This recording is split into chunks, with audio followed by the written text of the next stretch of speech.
नमस्कार। Update news 24x7 में आप सभी का स्वागत है।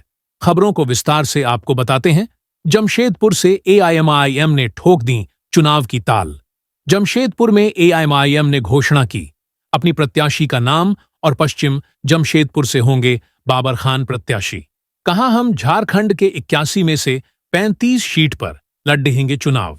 अपने लोगों को किया जाएगा संगठित। यह मुस्लिम बहुल इलाका है और यहाँ करीबन 1,10,000 मुस्लिम वोटर है और इन्हीं मुस्लिम वोटर के बल पर वर्तमान विधायक और मंत्री बनना गुप्ता जीतते हैं। जहां तक बाबर खान की बात है, वो 35 साल जेएमएम में उपाध्यक्ष के पद पर रहे हैं। अचानक से उनके जेएमएम छोड़ देने पर भी कई कयास लगाए जा रहे हैं। यह मुस्लिम इलाके के वोटर को एक तरफा जाने से रोकने का प्रयास है। अगर बाबर खान ने वोट 20,000 भी काटा तो मंत्री के लिए जितना मुश्किल होगा।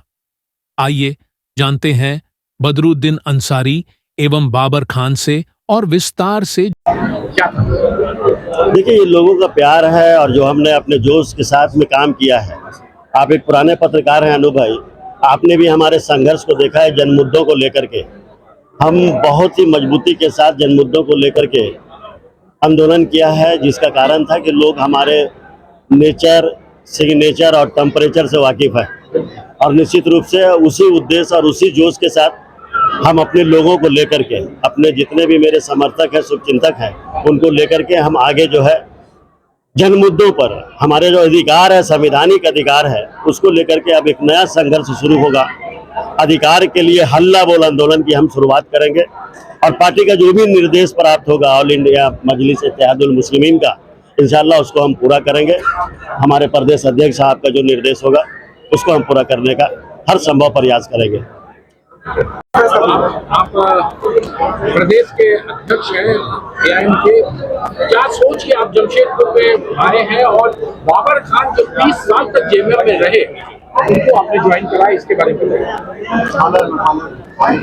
निश्चित रूप से आज हमारे आने का जो खास कारण है वो हमारा राशिद खान साहब और बाबर खान साहब, जिन्होंने अपनी जिंदगी का 30 से 35 साल जेएमएम में गुजारा, लेकिन इन्होंने जो सोच के, जो ये समझ रहे थे कि ये पार्टी ये सेकुलर पार्टी है, लोकतांत्रिक है, इसकी सोच जनतांत्रिक है, प्रजातांत्रिक है, गणतांत्रिक है, डेमोक्रेटिक और जमहूरी है, तो इन्होंने 35 साल के अरसे में ये देख लिया प्रैक्टिकली, अमली तौर पे, व्यवहारिक रूप से ये सारे के सारे लोग न सिर्फ जेएमएम बल्कि जितनी भी पार्टी अपने आप को सेकुलर कहते हैं वो तमाम के तमाम सो कॉल्ड सेकुलर है, सूडो सेकुलर है, छद्म धर्मनिरपेक्ष है, फर्जी और नकली जमहूरी पार्टियां हैं। अगर इस देश की धरती पे कोई रियल सेकुलर पार्टी है, रियल डेमोक्रेटिक पार्टी है, कोई रियल लोकतांत्रिक, जनतांत्रिक, प्रजातांत्रिक, गणतांत्रिक पार्टी है, कोई जमहूरी पार्टी है, तो वह सिर्फ और सिर्फ ऑल इंडिया मजलिस इत्तेहादुल मुस्लिमीन है, जिसके सुप्रीमो जनाब बैरिस्टर असदुद्दीन ओवैसी साहब हैं।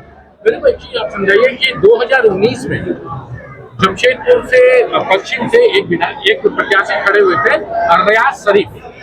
क्या कारण था कि आपकी कौम के लगभग 1,10,000 वोटर है, 1,10,000 वोटर है, क्या कारण है कि वोट इतना कम पोलिंग हुआ?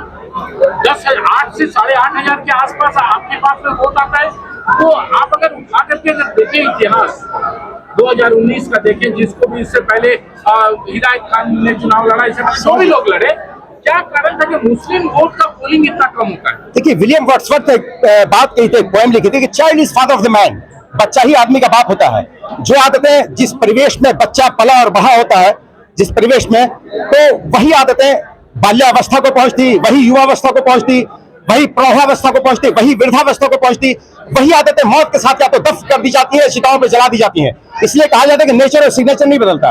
72 साल के चुनावी इतिहास में हम मुसलमानों का विशेष रूप से, हमारे उलमा व काबरीन, हमारे दानिशवरों ने, हमारे इंटेलेक्चुअल्स ने, हमारे जो पॉलिटिकल और सोशल एक्टिविस्ट हैं, एनालिस्ट हैं, स्ट्रेटेजिस्ट हैं, जो विश्लेषक हैं, उन लोगों ने एक धारणा बैठा दी, एक परसेप्शन बना दिया कि यही पार्टियां सेकुलर हैं, यही धर्मनिरपेक्ष हैं, और उसी का शिकार हमारे लोग हो गए और एक पीढ़ियां, 4 पीढ़ियां हमारी दफन हो गई इसी सेकुलरिज्म के चक्कर में। अब ये लोग, खास करके नौजवान तबका, ये समझ गया है इनके व्यवहारिक, इनके आचरण से, कि इस देश में अब बगैर सेल्फ इंडिपेंडेंट लीडरशिप के, बगैर आत्मनिर्भर नेतृत्व के, अपने खुद मुख्तार क़यादत के हमारे समस्याओं का समाधान नहीं है।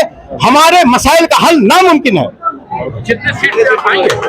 कितने सीट पे आप आएंगे? देखिए 51 सीट पे हमारी पूरी तैयारी है माइक्रो लेवल पे, लेकिन 30 से 35 सीट पे हमारे सुप्रीमो जनाब बैरिस्टर सदरुद्दीन ओवैसी साहब ने हिदायत। जमशेदपुर में मानगो आज यहाँ पे इतनी बड़ी प्रोग्राम रखा गया जिसमें कि बागे अहमद में आज काफ़ी गैदरिंग दिख रहा है, इसके बारे में मैं जानना चाहूँगी और हमारी जो आवाम है वो भी आपसे जानना चाहेंगी। देखिए ऐसा है कि आज पहली बार 30 साल से किसी पार्टी ने जेएमएम वालों ने हमारे बस्ती के नौजवान से नेतागिरी करा या नेतागिरी में थे, पॉलिटिक्स में थे, लेकिन उनको 32 साल तक ठगा है। इस ठगने वाला कारोबार को छोड़ करके हमने बाबर खान साहब को एमआईएम में लाने का काम किया है और उम्मीद है एमआईएम के जो प्रत्याशी होंगे जमशेदपुर पश्चिम से बाबर खान साहब होंगे। दूसरी बात, इस सभी पार्टियों को संदेश झारखंड में दे देना कि अब मुसलमान मोहताज नहीं है किसी सियासी पार्टी का। आप टिकट नहीं देंगे, हैदराबाद में टिकट रखा हुआ है, हम लोग ला करके प्रत्याशी खड़ा कर देंगे। अगर हम जीत नहीं सकते तो आपको हरवाने का काम करेंगे, आपको अपनी औकात बताएंगे और आपसे बार्गेनिंग करेंगे। कल का लड़का जयराम महतो वो बार्गेनिंग कर सकता है बीजेपी से और राजसू से, मेरे यहाँ का नौजवान नहीं करेगा। आपको गुलाम समझे हैं, सिर्फ आदिवासी लीडर मंत्री बन जाता है और मुसलमान को मंत्री बनाने में, अध्यक्ष बनाने में, वोट देने में आप लोगों के, खासकर सरकारी लोग जो सरकार चलाते उनके पेट में दर्द होता है। क्या गलती था बाबर खान का? 32 साल तक सेवा किया था। हज हाउस दे देते, वक्फ बोर्ड दे देते, उर्दू एकेडमी दे देते, मदरसा बोर्ड दे देते। आप कुछ नहीं बनाइएगा, मुसलमान को कुछ नहीं दीजिएगा, झंडा ढोलवाइएगा। मुसलमान झंडा ढोने के लिए पैदा हुआ जेएमएम का। अब हरगिज ये सब नहीं चलेगा, चाहे कल्पना सोरेन रैली कर ले या हेमंत सोरेन रैला कर ले, उनका रैला और रैली दोनों। जमशेदपुर की खबरों के साथ बने रहने के लिए हमारे चैनल को लाइक और सब्सक्राइब करना ना भूले। धन्यवाद।